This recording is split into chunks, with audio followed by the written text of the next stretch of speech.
తొలి అడుగు ఎవరికైనా మధురంగానే ఉంటుంది. ఎంత ఎత్తుకు వెళ్ళినా మొదటి ప్రయత్నాన్ని మర్చిపోలేము. భారతీయ గర్వించదగ్గ సినిమా తీసిన ఎస్ఎస్ రాజమౌళి మొదటి చిత్రం స్టూడెంట్ నెంబర్ 1 రిలీజ్ అయింది ఈ రోజే. అందుకే ఆనాటి జ్ఞాపకాలను దర్శకధీరుడు ఈ రోజు గుర్తు చేసుకున్నారు. చిత్రం విడుదలై 15 ఏళ్లు అవుతున్నా తనకి అలా అనిపించడం లేదని జక్కన్న పోస్ట్ చేశారు. ఈ చిత్రం యంగ్ టైగర్ ఎన్టీఆర్ సినీ కెరియర్ ని విజయ పంతంలోకి నడిపింది. అందుకే తారక్ కూడా స్పందించారు. స్టూడెంట్ నెంబర్ 1 రోజులను గుర్తు చేసుకున్నారు. అప్పుడే తన సినిమా మొదలుపెట్టి ఓ కొత్త దర్శకుడి నుండి ఇండియన్ సినిమాలో టాప్ డైరెక్టర్స్ లో ఒకరిగా నిలిచే స్థాయికి వచ్చిన రాజమౌళి 15 ఏళ్ల ప్రయాణం. ఓ 19 ఏళ్ల కుర్రాడి నుండి ఇప్పుడు తండ్రిగా ఎదిగిన నా ప్రయాణం. ఇదంతా ఓ మర్చిపోలేని అనుభూతి. ఇన్నేళ్లలో చెక్కు చెదరని మా స్నేహమే అంటూ రాజమౌళితో తన స్నేహం గురించి ఎన్టీఆర్ ట్వీట్ చేశారు.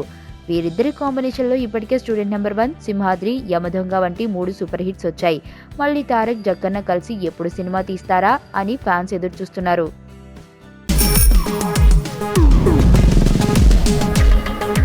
ప్రపంచంలో ప్రతి ప్రేమ కథ మధురంగా ఉంటుంది. మనది మనకు మరీ అద్భుతంగా ఉంటుంది. నా ఫీలింగ్స్ ఎక్స్ప్రెషన్స్ అన్నీ పేపర్ మీద రాసి తనకి ఇస్తాను రా. అవసరమా రా ఇదంతా? ఇన్ఫాచ్యువేషన్ రా. రే, అమ్మాయిని చూసిన వెంటనే అలా